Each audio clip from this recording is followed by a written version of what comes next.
Salut à tous, on se retrouve aujourd'hui pour une nouvelle vidéo assez courte, pas de bivouac, pas de repas, une vidéo très simple, un peu pour l'aspect, un petit aspect ludique. Je vais vous montrer des plantes tout à l'heure et surtout un lieu sur lequel je me trouve que j'affectionne vraiment particulièrement. J'aime beaucoup cet endroit, vous le verrez tout à l'heure pourquoi. Donc une vidéo assez courte, très simple. Voilà, si vous n'aimez pas ce genre de vidéo, je vous invite vraiment à zapper, ça vous plaira pas. Donc c'est parti.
Voilà le fameux trou que je vous parlais il y a à peine 2 secondes.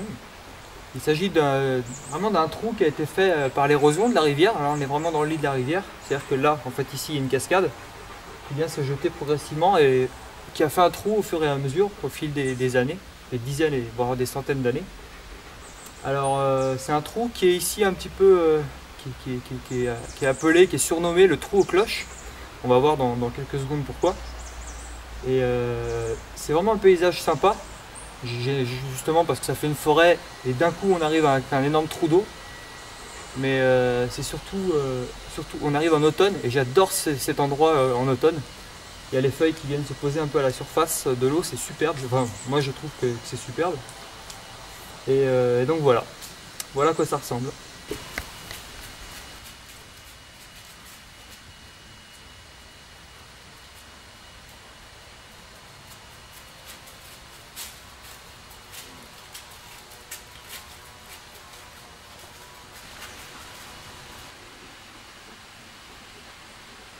C'est un endroit assez glauque quand même. C'est sombre. C'est stagnant. Ouais, il y a une ambiance assez glauque. Mais personnellement j'adore. À chaque fois que je viens là, je suis en admiration totale. Voilà, on va passer à la petite histoire. Bien. Voilà, alors pour la petite légende, les vieux de la vieille, en fait, du village où j'habite, c'est-à-dire vraiment pas très loin, appelait ce trou le trou aux cloches. Donc il y a une raison particulière. Cette raison-là, c'est que les villageois, à l'époque de la Révolution, ont protégé la cloche de leur chapelle, du chapelle du village, tout simplement en jetant ces cloches en bronze. C'est-à-dire qu'ils allaient se faire piller, tout simplement. Parce que c'est des cloches en bronze, ça avait une énorme valeur. Ils les ont jetées pour protéger le patrimoine dans ce trou-là. Et en fait, ils les ont jetés, ça n'a jamais été retrouvé. Maintenant, c'est une légende urbaine. Donc on peut pas vraiment, on peut le vérifier. Il y en a qui ont eu des études qui ont essayé de vérifier ça. Ils n'ont rien trouvé. C'est un trou quand même assez profond. Je crois que ça fait 5-6 mètres. C'est énorme. Hein. Donc en fait, ça fait une vasque. Et au centre de cette vasque, il y a vraiment un gouffre de 5-6 mètres. Donc c'est assez étonnant. Et ils auraient jeté ces cloches dans ce trou. Voilà pour la petite histoire.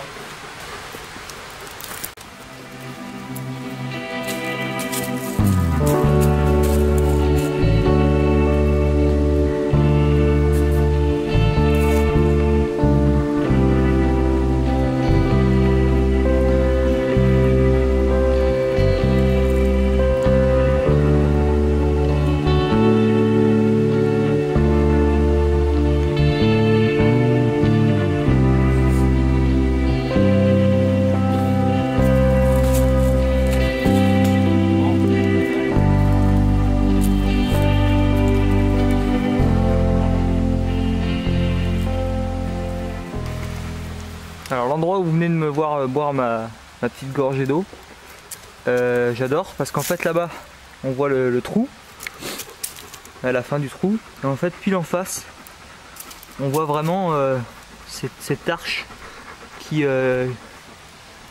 représente simplement la partie basse d'un moulin qu'on avait ici, un moulin qui encore une fois entraînait une scierie. Donc il y avait une roue à l'intérieur et en fait le lit de la rivière a été dévié au-dessus en amont. C'est-à-dire que là, une espèce de falaise, et il y a un canal qui a été fait en haut, qui passait au-dessus, qui coule à travers le moulin, et qui venait entraîner une roue à l'intérieur en fait.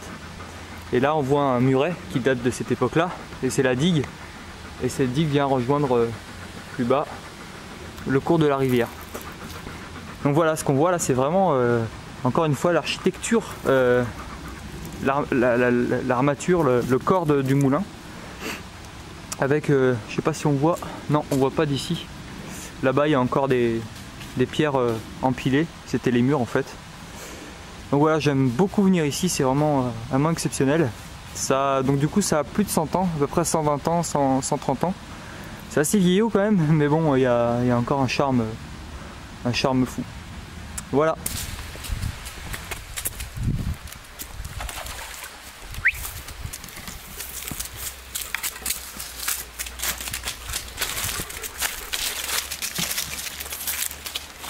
Voilà.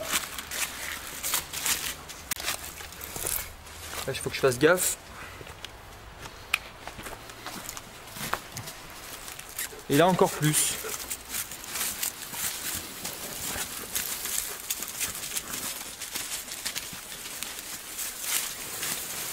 Allez, on remonte. Je sais pas du tout comment. On verra bien.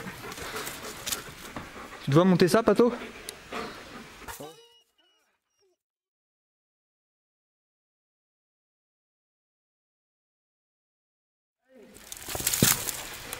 Oh, oh la vache. Bah, super. Bon, super. À mon tour. Tu veux m'aider?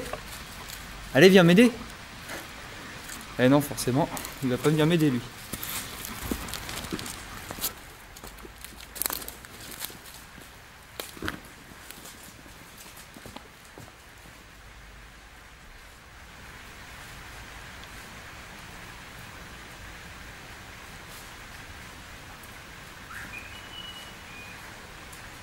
Très souvent que je trouve assez intéressant.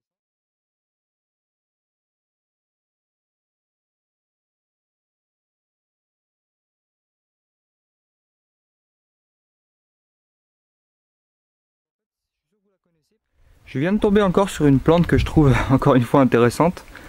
Donc là il s'agit de ce qu'on appelle la reine des prés. On vient de finir la saison, mise au point encore, la saison où la reine des prés fleurit. Donc maintenant place aux fruits. Ça ressemble à ça. Il y a une histoire un peu intéressante sur cette plante. En fait on l'utilisait, les Vikings l'utilisaient à l'époque. Pour s'en servir comme alternatif au houblon, c'est-à-dire qu'ils faisaient la bière avec cette plante qu'on appelle encore, je vous le dis, la reine des prés, qu'on trouve souvent aux abords des prés ou dans les prés, au milieu des prés. Là, cas exceptionnel, on est au milieu du lit de la rivière, mais voilà, généralement quand même on trouve cette plante dans les prés.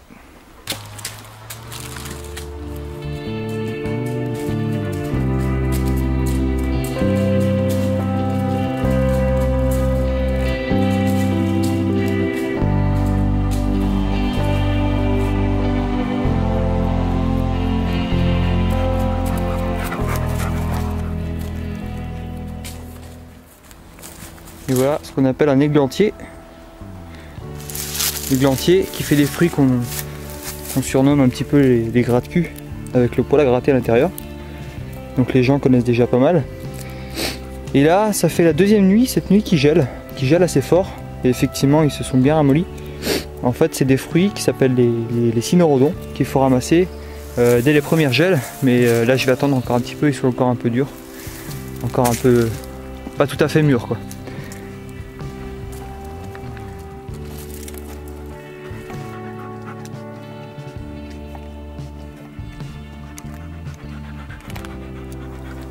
Voilà, ça c'est pour toi Agnès. Donc comme je t'en avais parlé, j'ai un berberis aussi à côté de chez moi, chez le voisin en fait. Et sauf que c'est une autre espèce, tu vois, celui-ci est pourpre. Et je crois que ça s'appelle un berberis pourpre, mais je suis pas tout à fait sûr. Mais c'est aussi, ça fait aussi ce genre de baie là, rouge, très acide. Voilà, il y en a dans la haie du jardin, du voisin. Voilà, on arrive un petit peu à la fin de la vidéo maintenant. Merci de l'avoir regardé. Si vous avez des questions, n'hésitez pas sur la flore un petit peu locale.